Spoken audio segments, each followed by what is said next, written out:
ঘে ঘে ঘে ঘে আমরা কোন হাত ইউজ করি বাজানোর সময়? বা।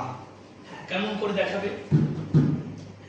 গে গে মানে একটু একই জায়গায় না, একটু ঘে এক জায়গায় মানে কা তা কি তে যদি বলি কা কোনটা দাও? হ্যাঁ, ক হচ্ছে ফ্ল্যাট, ঠিক আছে। এবং তা কি তে আমরা কি করি? কিটা এটা পাইনি কেন?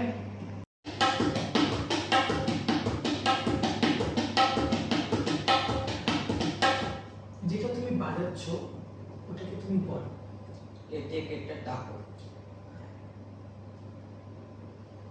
এবার ওইটাকে তুমি বিলম্বিত তিনটে লয়ে দেখাবে আমাকে। বিলম্বিত লয়, মধ্যলয়, ধ্রুতি।